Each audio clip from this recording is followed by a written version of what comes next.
छोड़ो मुझे। मर गया है मम्मी, बचाओ। कौन है तू? उससे तुम्हें क्या? तुम्हारे कायदे से खेला हूं। तुमने कहा था कि जीतेगा वो लड़की ले जाएगा। शाबाश, ये तुम्हारी हुई।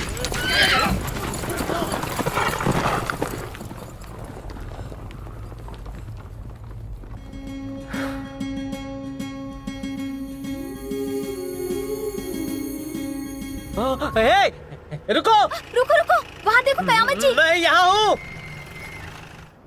आप मटक मटक कर क्यों चल रहे हैं? लगता है घोड़े पे बैठकर पाइल्स हो गया, डॉक्टर को दिखाना पड़ेगा।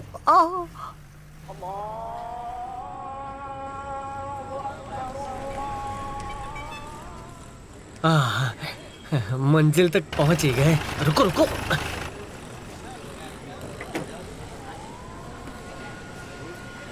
लो यहाँ वहाँ घूरना शुरू कर दिया। बताइए क्या है? पुराना डायमंड मार्केट है, समझे? तुम्हारे दादाजी की जानकारी यहीं से मिलेगी, जाओ किसी से पूछ लो। कल सुबह पूछताछ कर लूंगा। आज रात आराम कहाँ करना है वो बोल। सुनो है, अगर किसी होटल में गए ना, वहाँ से सीधे कब्रिस्तान पहुँच जाएंगे। यहाँ कोई महफूज जगह नहीं है क्या? क्या रे, क्या मैं पेशे से चोर हूँ जो हर मोहल्ले की जानकारी रखूं? बात करता है। हॉस्पिटल मिल गई। कौन, कहाँ मिली? शुक्रिया। फरमाइए जनाब। कुछ ज्यादा ही सीरियस केस है, इन्हें एडमिट कर लो। क्या हुआ इन्हें? मैं थोड़ी ना डॉक्टर हूँ, फुल बॉडी चेकअप करके बताऊँ। डॉक्टर चेकअप करने कल आएंगे, चलेगा? हमें कोई परेशानी नहीं है। एडमिशन फॉर्म भर दे भाई। ये आपका कमरा है, कुछ चाहिए हो तो बताएं।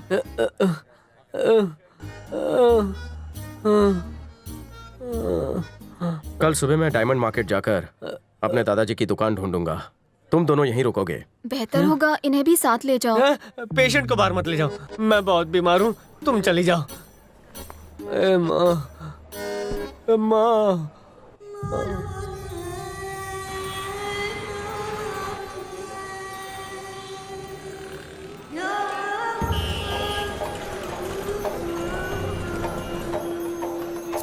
जनाब, यहाँ पुष्य कलावती डायमंड्स की शॉप थी, पता है?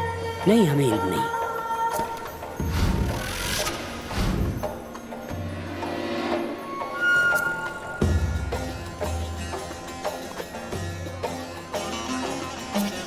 जनाब, यहाँ 60 साल पहले पुष्य कलावती डायमंड्स की शॉप थी। क्या आप जानते हैं कहाँ है? हाँ, आप आगे से बाएं तरफ चले जाइए, वहाँ पर एक पुरानी हीरो की दुकान है। शायद वहाँ पर आपको कोई खबर मिल जाए। शुक्रिया। कोई बात नहीं।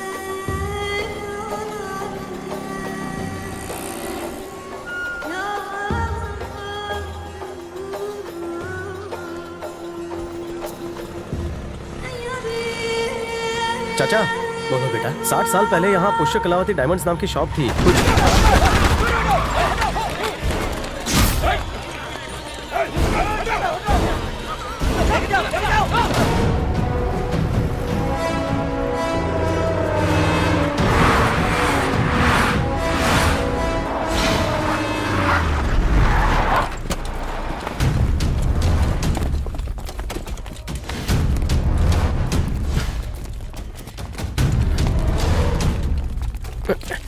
मिल गया क्या?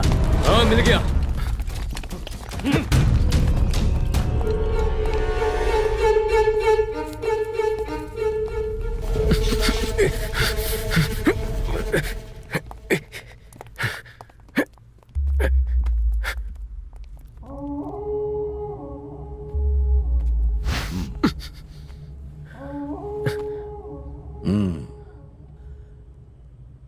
दस साल से मैं उस चाबी को ढूंढ रहा हूं।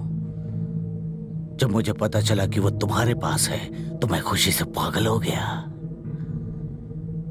तुम्हें वो मिली या तुमने चुराई, मुझे कोई फर्क नहीं पड़ता। बस मुझे वो चाबी चाहिए। कौन सी चाबी?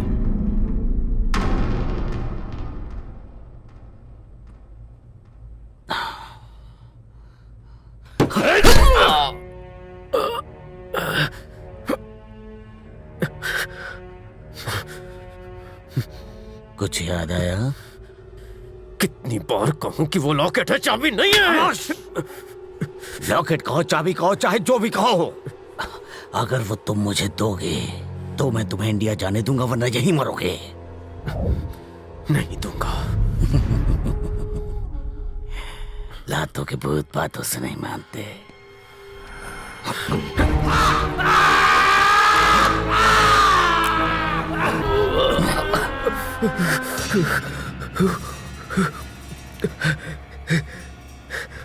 मैं जानता हूं चाबी मिलते ही तुम मुझे मारने के लिए 1 सेकंड भी नहीं सोचोगे। दूंगा तो भी मारोगे, नहीं दूंगा तो भी मारोगे। मैं नहीं दूंगा, कभी नहीं दूंगा। जानता है लोगों में मेरी इज्जत से ज्यादा दहशत है। कांपते हैं वो मेरे डर से, खौफ से कांपते हैं वो। मैं वापस आऊं तब तक इसमें मेरे नाम का खौफ पैदा करो।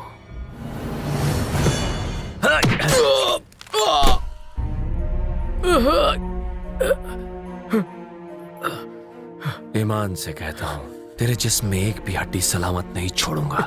बता चाबी कहां है?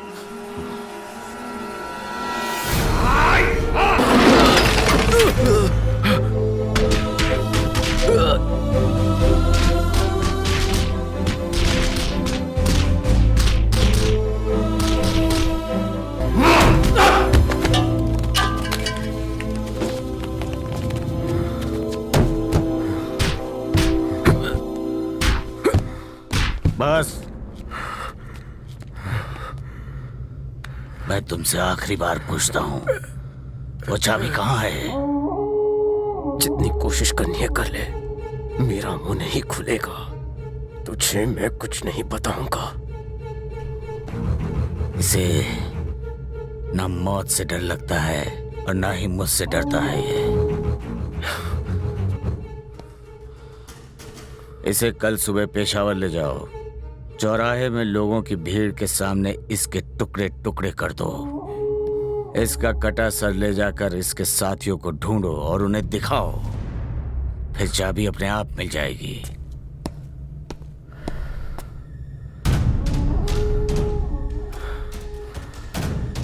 तेरे पास कल सुबह तक का वक्त है। अगर तू मुझे बताना चाहे तो तेरी जान बख्श दी जाएगी। भिखारी की तरह कितनी बार हाथ फैलाएगा?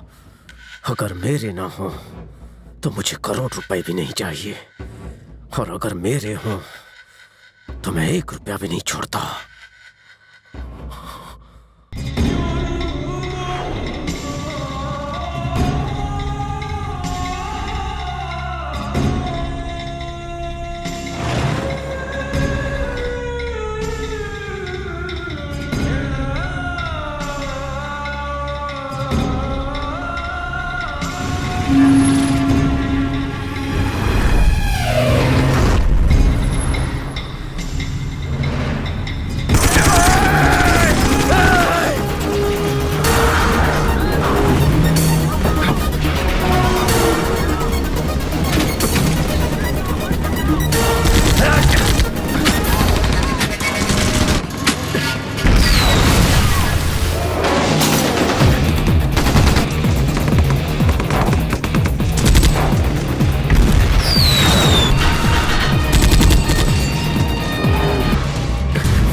रुको रुको रुको।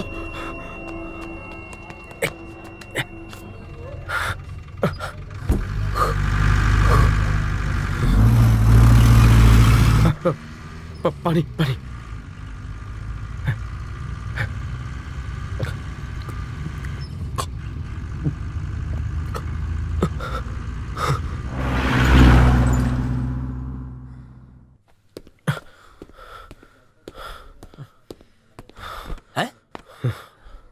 तुम्हारा नक्शा कैसे बिगड़ा?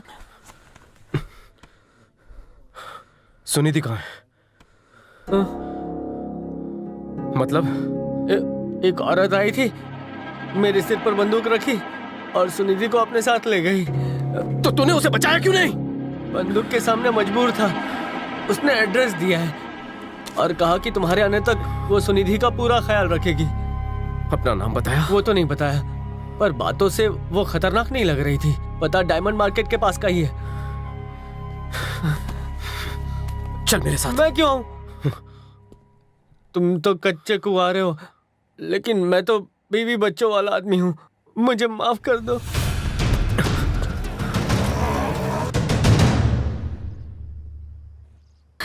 तुम्हें तो चोट लगी है।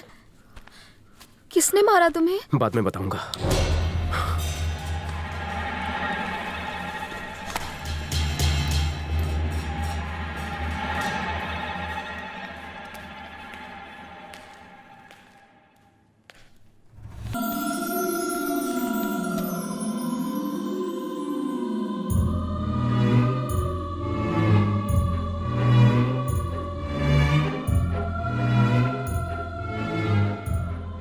अब पता चला कि वो डायमंड्स वहां कैसे पहुंचे। ये धातु का पक्षी 400 साल पुराने कनिष्क साम्राज्य का प्रतीक है। राजा कनिष्क ने अपनी सारी राज्य संपदा शत्रुओं से बचाने के लिए एक गुफा में छुपाई थी। गुफा का रास्ता किसी को पता न चले, इसलिए उन्होंने इस स्टैच्यू के ऊपर एक हुंडी वाला खुफिया रास्ता बनाया था। सारे पक्षी उस हुंडी में ताले का काम करते थे। उन पक्षियों पर जब एक निर्धारित वजन रखा जाए तो बाकी के पक्षी हिलने लगते और हुंडी का ढक्कन अपने आप खुल जाता। आपके दादाजी के हीरो की थैली का वजन उतना ही होगा जिससे सारे ताले खुल गए होंगे। हुंडी का ढक्कन खुला होगा और ऊपर रखी पोटली अंदर गुफा में गिर गई होगी। मेरे हाथ खोलो। अगर आप अपने दादाजी के डायमंड्स तक पहुंच गए तो सिर्फ आपको हीरे नहीं, राजा का बेशकीमती खजाना भी मिलेगा। देखिए, इन्हें ढूंढने में आज तक न जाने कितने लोगों की जाने गई हैं। किसी की खजाने की लालच की वजह से, तो किसी की इतिहास उजागर करने की ख्वाहिश की वजह से। खूंखार आतंकवादी हर कीमत पर इस खजाने को पाना चाहते हैं, जैसे मंसूर और सुल्तान। दुनिया को इतिहास से रूबरू कराना चाहते थे हमारे अब्बा, लेकिन उनका कत्ल कर दिया गया। उनके सामने मौत थी, फिर भी उन्होंने सुल्तान को खजाने का राज नहीं बताया। अरे गुड न्यूज है, खजाने के हम बेहद करीब हैं। कनिष्क साम्राज्य के धातु के पक्षी का स्टैचू हमें मिल गया है। अल्लाह का शुक्र है, ये तो बहुत अच्छी खबर है। वो गुप्त रास्ता जमीन के अंदर है। हम प्रेस को इत्तला करते हैं। नहीं, अभी नहीं। जब तक मैं यहाँ के गवर्नमेंट ऑफिशियल्स को इन्फॉर्म न कर दूं, तुम किसी को कुछ नहीं बताओगी। और सुल्तान को तो इस बात की जरा भी भनक नहीं लगनी चाहिए। वो चाहते थे आवाम की जागीर आवाम के काम आए। अब्बा का ख्वाब पूरा करने और सुल्तान के मकसद को नाकाम करने के लिए हमें उनके बीच जाना पड़ा।